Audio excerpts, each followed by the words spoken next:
Hello નમસ્કાર જય Hind Vande Mataram friends મિત્રો આજના વિડીયોમાં જે છે આપણે વિધાનોવાળા અને જોડકાવાળા જે છે એ પ્રશ્નો લઈને આવ્યા છીએ એનું મોડલ પેપર જે છે એ લઈને આવ્યા છીએ મિત્રો આજથી જે છે ને આપણે આ સિરીઝ જે છે કન્ટિન્યુ રાખવાના છીએ કોન્સ્ટેબલની જો તમે તૈયારી કરતા હોય તો વિડીયોમાં છેલ્લે સુધી જોતા રહેજો આ સિરીઝ જે છે મિત્રો આ તમને ખૂબ ને ખૂબ ઉપયોગી થવાની છે કોન્સ્ટેબલની પરીક્ષામાં બરાબર તો ચાલો શરૂ કરીએ ક્વેશ્ચન નંબર 1 મિત્રો આપણી ચેનલ ઉપર જો તમે નવા હોય તો ચેનલને જે છે ખાસ સબસ્ક્રાઇબ કરી લેજો દરરોજ જે છે આપણી ચેનલ ઉપર આવા મોડેલ પેપર તમને જોવા મળશે બરાબર તો ચાલો શરૂ કરીએ ક્વેશ્ચન નંબર 1 નીચે આપેલા વિધાનોમાંથી અયોગ્ય વિધાન જણાવો મિત્રો અહીંયા આપણને જે છે વિધાનો આપેલા છે એમાંથી ખોટું વિધાન જે છે ને જણાવવાનું છે બરાબર જોઈએ આપણે પહેલાં તો ત્રણેય વિધાન આપણે જોઈ લઈએ બરાબર સૌપ્રથમ ભૂમિદળના વડા બનનાર ગુજરાતી જનરલ રાજેન્દ્રસિંહજી હતા સૌપ્રથમ ગુજરાતી મહિલા ફોટોગ્રાફર હોમાઈ વ્યારાવાલા હતા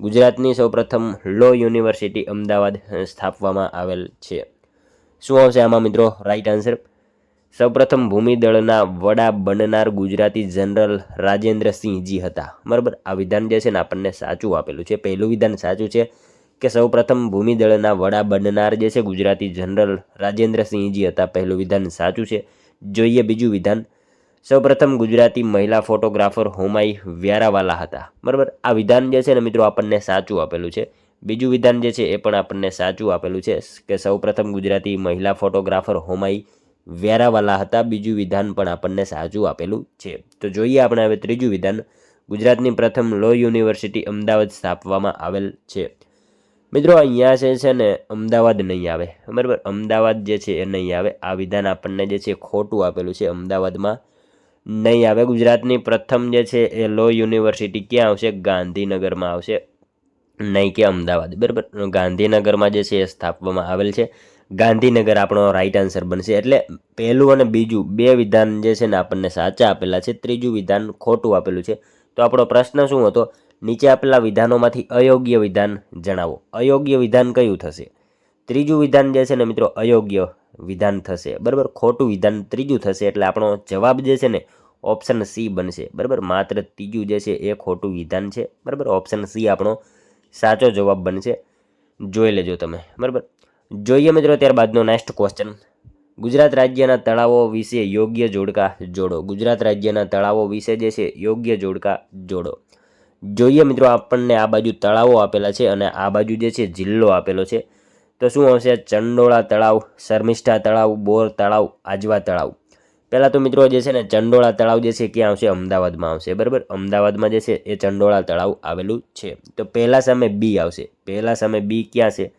માત્ર ને માત્ર મિત્રો ઓપ્શન એમાં આપેલું છે પહેલા સામે બી બરાબર પહેલા સામે બી માત્ર એક જ ઓપ્શનમાં આપેલું છે ઓપ્શન એ આપણો રાઈટ આન્સર બની જશે બાકીના મિત્રો આપણે જોડી દઈએ જોડકા શર્મિષ્ઠા તળાવ જે છે એ ક્યાં આવશે મહેસાણામાં આવશે બોર તળાવ જે છે એ ભાવનગરમાં આવશે અને આજવા તળાવ જે છે એ ક્યાં આવશે વડોદરા ખાતે આવેલ છે આ રીતે જે છે આપણે જોડકું જોડી દઈશું જોઈએ મિત્રો ત્યારબાદનો નેક્સ્ટ ક્વેશ્ચન ત્રીજો નીચે આપેલા વિધાનોમાંથી યોગ્ય વિધાન જણાવો નીચે આપેલા વિધાનોમાંથી યોગ્ય વિધાન જણાવો સાચું વિધાન આપણને મિત્રો અહીંયા જણાવવાનું કીધું છે જોઈએ આપણે પહેલાં તો ત્રણેય વિધાનો વાંચી લઈએ સૌપ્રથમ ઇંગ્લેન્ડ જનારા ગુજરાતી સાહિત્યકાર મહિપતરામ નીલકંઠ હતા સૌથી ઓછું લિંગ પ્રમાણ ધરાવતો જિલ્લો ડાંગ છે ગુજરાતમાં સૌપ્રથમ રાષ્ટ્રપતિ શાસન હિતેન્દ્રભાઈ દેસાઈના સમયમાં લાગ્યું હતું યોગ્ય વિધાન જણાવવાના છે અહીંયા મિત્રો સાચા વિધાન જે છે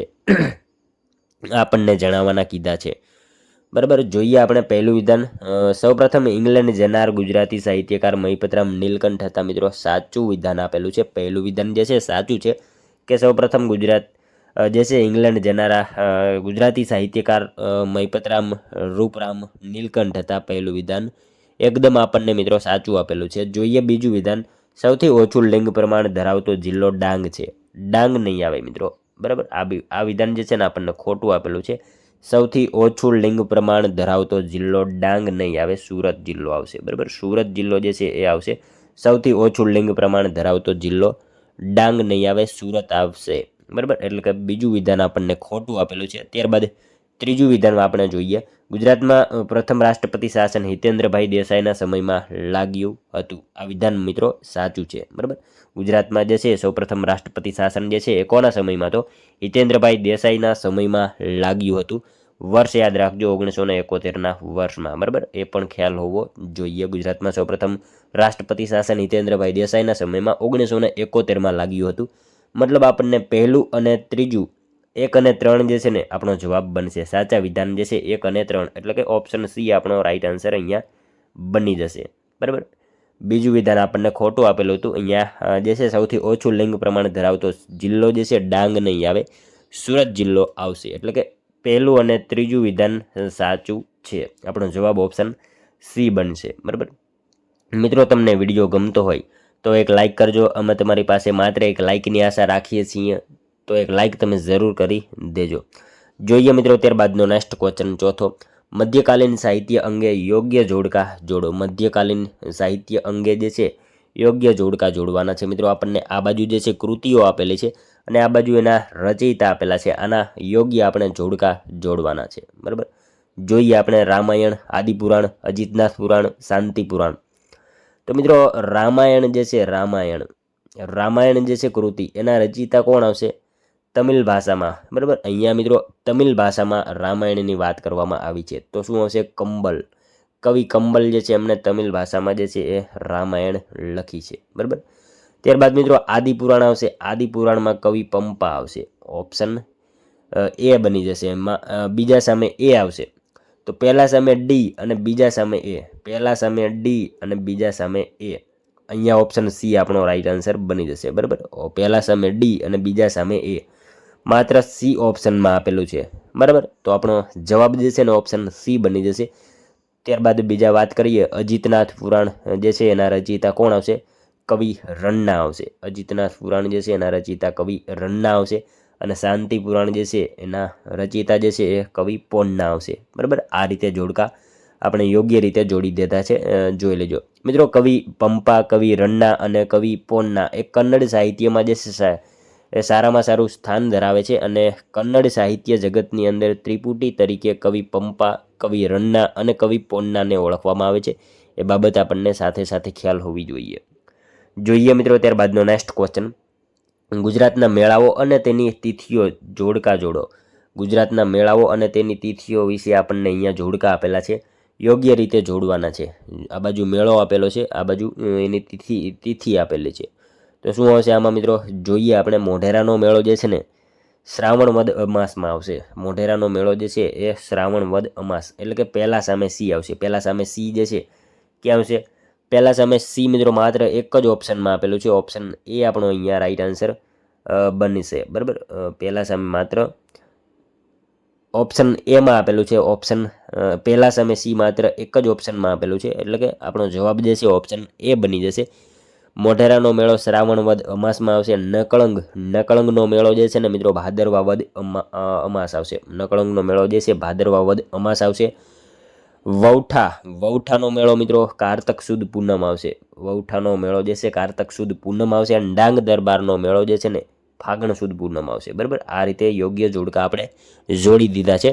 મિત્રો વાત કરીએ આ નકળંગનો મેળો. નકળંગનો મેળો જે છે ને મિત્રો ભાવનગર જિલ્લામાં કોળિયાક ખાતે જે છે ભરાય છે ભાદરવા વદ અમાસના રોજ. એ બાબત આપણને ખ્યાલ હોવી જોઈએ. અહીંયા મિત્રો વૌઠાના મેળા વિશે જો આપણે વાત કરીએ તો વૌઠાનો મેળો જે છે ને એ અમદાવાદ જિલ્લાના ધોળકા તાલુકામાં વૌઠા ગામ ખાતે જે છે કારતક સુદ 11થી કાર્તિકી પૂર્ણિમા સુધી મેળાનું આયોજન કરવામાં આવે છે. 7 નદીઓનો જ્યાં સંગમ થાય છે ત્યાં આગળ મિત્રો આ મેળાનું આયોજન થાય છે અને ગુજરાતનો સૌથી મોટો લોકમેળો છે. એ બાબત આપણને ખ્યાલ હોવી જોઈએ. મિત્રો અહીંયા ડાંગ દરબારનો મેળો એના વિશે વાત કરીએ તો મિત્રો ડાંગ દરબારનું આયોજન ડાંગ જિલ્લાના મુખ્ય મથક આહવા ખાતે થાય છે. એ બાબત આપણને ખ્યાલ હોવી જોઈએ. અને મિત્રો મોઢેરાના મેળા વિશે વાત કરીએ આપણે તો મોઢેરાનો મેળો જે છે એનું શ્રાવણ મહિનામાં આયોજન થતું હોય છે, બરાબર. જોઈએ મિત્રો ત્યારબાદનો નેક્સ્ટ ક્વેશ્ચન, યોગ્ય જોડકા જોડો. યોગ્ય જોડકા આપણને જોડવાના કીધા છે મિત્રો, બરાબર. જોઈએ આપણે ધાન્ય પાકમાં શું આવશે? મકાઈ આવશે. મકાઈ જે છે ને ધાન્ય પાકમાં આવશે, બરાબર. તો પહેલા સામે સી જે છે એ શું આવશે? માત્ર એક ઓપ્શનમાં આપેલું છે, ઓપ્શન એ આપણો અહીંયા રાઈટ આન્સર બની જશે. પહેલા સામે સી જે છે માત્ર એક જ ઓપ્શનમાં આપેલું છે, તો ઓપ્શન એ આપણો અહીંયા રાઈટ આન્સર બની જશે. તો આપણે જોઈ લઈએ. ઔષધીય મસાલા પાક જે છે એમાં ધાણા આવશે. ઔષધીય મસાલા પાકમાં ધાણા આવશે. રોકડિયા પાક એમાં મિત્રો શું આવશે? કપાસ આવશે. રોકડિયા પાકમાં કપાસ આવશે. ત્યારબાદ તેલીબિયામાં સરસવ આવશે. બરાબર, આ રીતે જે છે જોડકા જોડી દેજો તમે. જોઈએ મિત્રો ત્યારબાદનો નેક્સ્ટ ક્વેશ્ચન. બહુહેતુક યોજના અને તેને લાભાન્વિત રાજ્યો અંગે યોગ્ય જોડકા જોડો. બહુહેતુક યોજના અને તેને લાભાન્વિત રાજ્યો અંગે યોગ્ય જોડકા જોડવાના છે. જોઈએ આપણે મિત્રો આમાં આ બાજુ જે છે બહુહેતુક યોજનાઓ આપેલી છે અને આ બાજુ રાજ્યો આપેલા છે. બરાબર, તો યોગ્ય જોડકા આપણને જોડવાના કીધા છે. જોઈએ આપણે. નાગાર્જુન સાગર ક્યાં આવશે? નાગાર્જુન સાગર જે છે ને મિત્રો આંધ્રપ્રદેશમાં આવશે. નાગાર્જુન સાગર જે છે, બરાબર, કૃષ્ણા નદી ઉપર આ નાગાર્જુન સાગર બંધ બાંધવામાં આવ્યો છે. એ બાબત પણ આપણને સાથે સાથે ખ્યાલ હોવી જોઈએ. નાગાર્જુન સાગર બંધ જે છે ને કૃષ્ણા નદી ઉપર આંધ્રપ્રદેશ, તેલંગાણા, બરાબર, આંધ્રપ્રદેશ, તેલંગાણા, બરાબર, લાભાન્વિત રાજ્ય એમાં આંધ્રપ્રદેશ, તેલંગાણાને લાભ થશે. મતલબ આ જે છે યોજનાનો લાભ જે છે આંધ્રપ્રદેશ, તેલંગાણા એને થશે. બરાબર, એ રીતે આપણે પૂછેલો છે પ્રશ્ન. ત્યારબાદ વાત કરીએ કૃષ્ણરાજ સાગર. કૃષ્ણરાજ સાગર જે છે એ બંધ બહુહેતુક યોજના જે છે ને મિત્રો કાવેરી નદી ઉપર આવશે. કૃષ્ણરાજ સાગર જે છે યોજના એ કાવેરી નદી ઉપર આવશે અને એને લાભાન્વિત રાજ્યની વાત કરીએ તો કર્ણાટક, તમિલનાડુ આવશે. કૃષ્ણરાજ સાગરમાં જે છે શું આવશે? કર્ણાટક, તમિલનાડુ. ઓપ્શન બીજા સામે ડી બની જશે. પહેલા સામે સી. પહેલા સામે સી મિત્રો માત્ર એક જ ઓપ્શન પર આપેલું છે. ઓપ્શન ડી આપણો રાઈટ આન્સર બની જશે. માત્ર એક ઓપ્શનમાં આપેલું છે પહેલા સામે સી. બરાબર, ત્યારબાદ વાત કરીએ તુંગભદ્રા. તુંગભદ્રા જે છે કર્ણાટક, આંધ્રપ્રદેશમાં થશે લાભાન્વિત રાજ્ય. તુંગભદ્રા જે છે બહુહેતુક યોજના એ કર્ણાટક, આંધ્રપ્રદેશમાં લાભાન્વિત થશે અને ચંબલ ખીણ જે છે ચંબલ નદી ઉપર આવશે અને મધ્યપ્રદેશ, રાજસ્થાન. બરાબર, આ રીતે જોડકા યોગ્ય જોડવાના આપણને કીધા હતા. બરાબર, જોઈએ મિત્રો ત્યારબાદનો નેક્સ્ટ ક્વેશ્ચન. એલિફન્ટાની ગુફાઓ વિશે યોગ્ય વિધાનો જણાવો. મિત્રો અહીંયા જે છે એલિફન્ટાની ગુફાઓ વિશે યોગ્ય વિધાનો જે છે એ જણાવો. સાચા વિધાનો જણાવવાના કીધા છે એલિફન્ટાની ગુફાઓ વિશે. જોઈએ આપણે. એલિફન્ટાની ગુફાઓની કુલ સંખ્યા 7 છે. એલિફન્ટાની ગુફાઓની કુલ સંખ્યા જે છે કેટલી છે? 7 છે. બરાબર, તે જગ્યાને એલિફન્ટા નામ પોર્ટુગીઝોએ આપ્યું હતું. સ્થાનિક માછીમારો તે સ્થળને ધારાપુરી તરીકે ઓળખાવે છે. શું આવશે મિત્રો આમાં રાઈટ આન્સર? એલિફન્ટાની ગુફાઓની કુલ સંખ્યા 7 છે. આ વિધાન મિત્રો સાચું આપેલું છે આપણને. બરાબર, પહેલું વિધાન જે છે સાચું આપેલું છે. એલિફન્ટાની ગુફાઓની કુલ સંખ્યા કેટલી? તો 7 છે. ખાસ યાદ રાખજો. તે જગ્યાને એલિફન્ટા નામ પોર્ટુગીઝોએ આપ્યું હતું. મિત્રો બીજું વિધાન જે છે ને એ પણ આપણને સાચું આપેલું છે. બરાબર, તે જગ્યાને એલિફન્ટા નામ જે છે કોણે? તો પોર્ટુગીઝોએ આપ્યું હતું. ખાસ યાદ રાખજો. ત્યારબાદ ત્રીજું વિધાન જોઈએ. સ્થાનિક માછીમારો તે સ્થળને ધારાપુરી તરીકે ઓળખાવે છે. ત્રીજું વિધાન પણ મિત્રો આપણને સાચું આપેલું છે. મતલબ ત્રણેય વિધાનો અહીંયા આપણને જે છે સાચા જ આપેલા છે. તો આપણો જવાબ જે છે ને ઓપ્શન ડી બની જશે. 1, 2 અને 3. બરાબર, ત્રણેય વિધાનો આપણને સાચા જ આપેલા છે. મિત્રો એલિફન્ટાની ગુફા જે છે ને મહારાષ્ટ્ર રાજ્યમાં આવેલી છે. એ બાબત પણ આપણને સાથે સાથે ખ્યાલ હોવી જોઈએ. ત્યારબાદનો ક્વેશ્ચન જોઈએ. નીચે આપેલા વિધાનો પૈકી યોગ્ય વિધાન જણાવો. નીચે આપેલા વિધાનો પૈકી જે છે યોગ્ય વિધાન જણાવો. જોઈએ આપણે પહેલાં તો ત્રણેય વિધાનો જોઈ લઈએ. દ્રવિડ પ્રજાને સિંધુ સંસ્કૃતિના સર્જકો તરીકે ઓળખવામાં આવે છે. મોંગોલોઇડ પ્રજા કિરાત તરીકે ઓળખાતી હતી. ડિનારિક પ્રજા મધ્ય એશિયામાંથી ભારતમાં આવી હતી. શું આવશે આમાં મિત્રો રાઈટ આન્સર? ત્રણેય વિધાનો આપણને મિત્રો સાચા આપેલા છે. દ્રવિડ પ્રજાને જે છે સિંધુ સંસ્કૃતિના સર્જકો તરીકે ઓળખવામાં આવે છે. સાચું વિધાન છે. મોંગોલોઇડ પ્રજા કિરાત તરીકે ઓળખાતી હતી. આ વિધાન પણ સાચું છે. અને ડિનારિક પ્રજા જે છે મધ્ય એશિયામાંથી ભારતમાં આવી હતી. આ વિધાન પણ જે છે આપણને સાચું આપેલું છે. મતલબ ત્રણેય વિધાનો આપણને સાચા આપેલા છે. તો આપણો જવાબ જે છે ઓપ્શન ડી બની જશે. 1, 2 અને ત્રણેય વિધાનો જે છે એ સાચા આપેલા છે. બરાબર, મોંગોલોઇડ પ્રજા મિત્રો આવ્યા હતા ક્યાંથી? તો ચીનથી આવ્યા હતા. ભારતમાં આવ્યા. ચીનથી ભારતમાં આવ્યા. ભારતમાં આવીને અમુક જોવા મળ્યા આસામની અંદર, અમુક સિક્કિમમાં, અમુક બિહારમાં અને નીચેના જે રાજ્યો છે તેની સરહદ ઉપર આપણને જે છે બધા જોવા મળ્યા હતા. ઘણા બધા રાજ્યોની અંદર જોવા મળ્યા. દેખાવે થોડાક પીળા રંગના હતા એટલા માટે એને કિરાત તરીકે ઓળખતા હતા. એ બાબત આપણને ખ્યાલ હોવી જોઈએ. જોઈએ મિત્રો ત્યારબાદનો 10મો ક્વેશ્ચન. નીચે આપેલા વિધાનો પૈકી કયા વિધાનો યોગ્ય છે? નીચે આપેલા વિધાનો પૈકી જે છે કયા વિધાનો યોગ્ય છે? જોઈએ આપણે મિત્રો. નાગાર્જુનને ભારતીય રસાયણશાસ્ત્રના પિતા માનવામાં આવે છે. અષ્ટાંગ હૃદયની રચના સાલિહોત્રે કરી હતી. લીલાવતી ગણિત અને બીજગણિત જેવા ગ્રંથોની રચના ભાસ્કરાચાર્ય કરી હતી. શું આવશે મિત્રો આમાં? સાચા વિધાનો જણાવવાના કીધા છે આપણને.